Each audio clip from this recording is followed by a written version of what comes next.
반갑습니다. 마이크론이 하이닉스, 삼성전자 다음으로 세 번째 엔비디아의 HBM3E 12단 적층형 샘플링 테스트를 보냈다는 소식을 하이닉스는 9월, 삼성전자는 12월부터 12단 적층형 HBM3E를 엔비디아에 공급할 걸로 보여지는데요. 마이크론은 내년 초에 납품 계획이 잡혀 있기는 합니다. 그보다 더 빨리 될지 모르겠습니다만은 성능은 양산 시기가 가장 늦은 만큼 가장 좋다라고 자부하고 있습니다. 얼마나 될런지 이슈를 통해서 함께 알아보도록 하겠습니다. 우선 기사 제목부터 말씀드리면 D램을 12단 적층했다라는 소리죠. HBM이라는 것은 D램을 12단으로 적층을 시켜가지고 TSV라는 공정을 통해서 관통시켜가지고 서로 연결을 하는 것입니다. 굉장히 집적도가 높은 제품이라고 볼 수가 있습니다. 보시다시피 이렇게 생긴 제품인데요. TSMC에서 이것을 패키징하죠. 여기가 지금 기판이 되겠고요. 그리고 이 부분이 인터포저가 되겠습니다.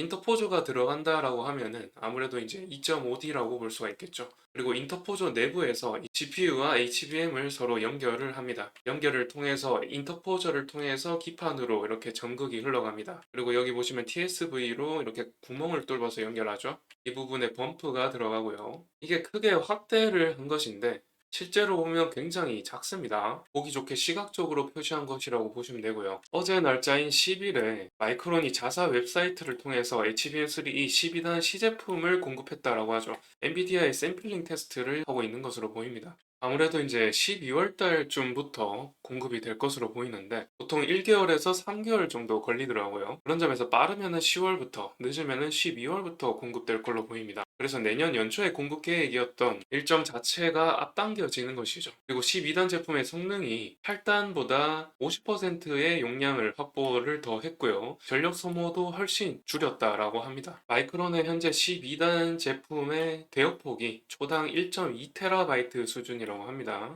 삼성전자 제품의 경우에는 용량이 36GB 정도 되고요. 대역폭이 1.2TB라고 주장하고 있습니다. 그리고 하이닉스의 경우에도 12단이 1.18TB라고 하고 있고요. 마찬가지로 용량 같은 경우 36GB라고 합니다. 그런데 언제나 그렇듯 엔비디아 측에서 어떤 제품을 많이 사용할지 또 삼성전자 같은 경우도 콜 테스트가 지금 계속해서 통과되지 않고 있는 이유가 전력 소모량이 시중에 발표된 것과 다른 스펙을 가지고 있다라고 알려져 있죠. 수율 문제도 굉장히 해결되지 않고 있는 문제도 있고요.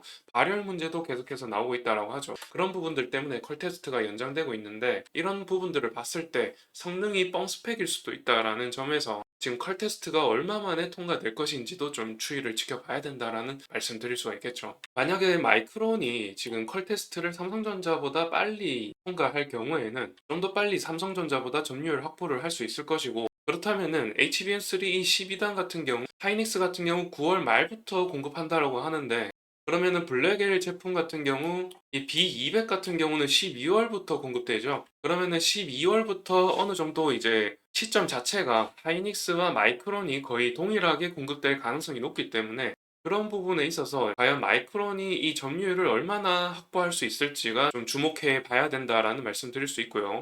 이 B200 같은 경우는 개당 8천억 정도로 예상하고 있는 제품입니다. 굉장히 고부가 가치의 제품인데 그러면 이 제품을 많이 공급하게 될수록 이 영업이익률 자체가 올라갈 가능성이 크기 때문에 이 제품뿐만 아니라 H200도 마찬가지죠.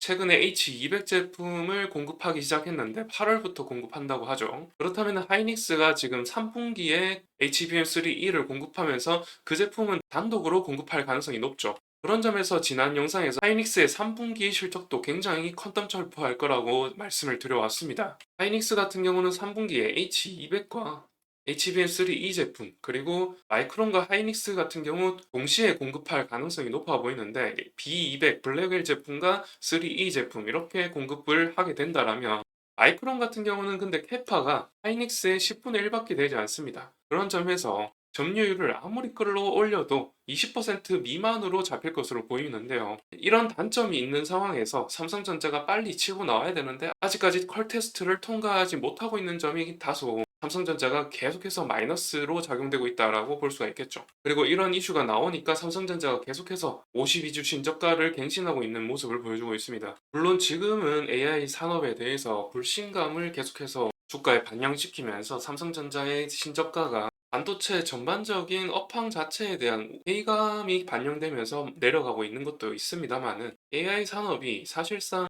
미래 먹거리인 거는 틀림없습니다. 최근에 마이크로소프트 같은 경우 지금 반등을 성공하고 있는데요. 미국의 주요 빅테크 기업이 AI 수요가 폭증하고 있는 것은 자명한 사실이거니와 엔비디아의 매출액 증대가 기대치에 못 미친다 뿐이지 30% 이렇게 성장하지 못한다 뿐이지 계속해서 20에서 30% 사이의 매출액 증대를 이루어주고 있습니다. AI 수요가 생각보다 못 미친다 뿐이지 AI 수요가 마이너스인 것은 아니죠. 그런 점에서 계속해서 이제 AI 수요가 눈으로 확인되고 있는 만큼 그 하드웨어 업체도 계속해서 성장할 것이고 소프트웨어 업체들도 매출액 증대를 계속해서 좀 지켜볼 필요가 있다라는 말씀 드리는 겁니다. 제가 봤을 때 이제 3분기 실적부터 중요하게 보셔야 될 부분이 뭐냐면은 이 ASML의 실적입니다. ASML의 실적으로 1분기 실적으로 가격 조정이 있었고 그리고 2분기 실적이 나왔을 때 이 7월 17일자에 2분기 실적이 나왔습니다. ASML 실적이. 이 2분기 실적이 나오고 나서 반도체 전반적인 하락 추세로 접어들었는데요. 그렇다라고 한다면은 ASML이 엔비디아 실적보다 훨씬 중요하다라고 보시면 되겠습니다. ASML의 실적이 30% 이상 성장했다라고 한다면은 AI 시장이 이제서야 캐펙스 회복이 또렷하게 나타나는구나라고 인식하시면 될 것이고 그에 따라서 실적 모멘텀으로 반도체 업종들이 전반적으로 추세 전환이 일어날 수 있다라고 저는 추측하고 있습니다. ASML의 실적이 가장 중요한 이유가 무엇이냐면은 반도체 칩을 생산하는 곳이 파운드리죠. 이 파운드리에서 EUV 장비를 사용합니다. EUV 장비라는 것은 첨단 나노 공정에 사용하는 포토 공정에서 사용하는 장비가 되겠는데요. 이 포토 공정, 첨단 나노 공정이라고 하면은 7나노 이하를 말합니다. 7나노 이하의 공정에서 사용한다고 보시면 되겠고, DDR5나 4까지 반도체 칩을 생산함에 있어서 EUV 장비를 사용한다고 보시면 되겠고, 그 외에 나머지는 DUV 장비를 사용한다고 보시면 되겠습니다. 그런 점에서 이 HBM3E 12단 적층령을 만들기 위해서 DDR5를 생산하죠. DDR5를 12단으로 적층시킨단 말이죠. 그런 점에서 이 EUV에 대한 수요가 곧 AI 반도체 시장에 대한 수요로 직결된다라고 보시면 되겠고, 그 때문에 ASML의 EUV 장비 판매량이 매우 중요하다라고 보시면 되겠습니다. 그래서 ASML의 3분기 실적부터 실적 모멘텀으로 반전이 이루어지지 않을까 예상하고 있는 것이고, 그렇다면은 이 HBM3E와 관련 종목들은 또 어떤 것들이 있을지 간단하게 좀 말씀드려 볼게요.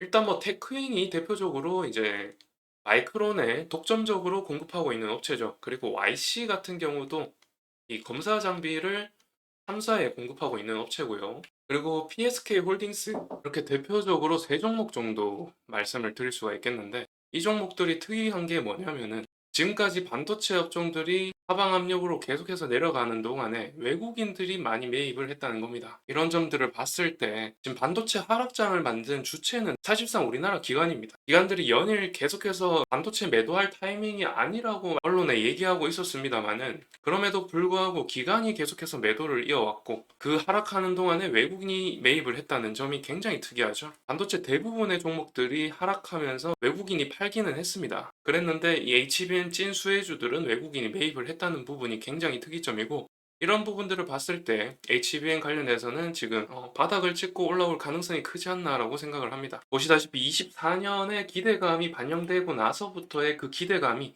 지금 다 빠져 있는 상황이죠. 그렇다 보니까 가격적인 메리트는 있다고 말씀드릴 수 있죠. 그러나 여하튼 간에 하락하는 동안에는 지지가 잘 되는지 주의를 많이 기울이시면서 투자 계획을 세우셔야 된다라는 말씀 드리면서 이번 영상을 마치도록 하겠습니다. 다음 영상에서 보다 좋은 정보로 보다 빠르게 찾아뵙도록 하겠습니다. 영상 좋으셨다면 좋아요와 구독 부탁드리고요. 시청해주셔서 감사드립니다.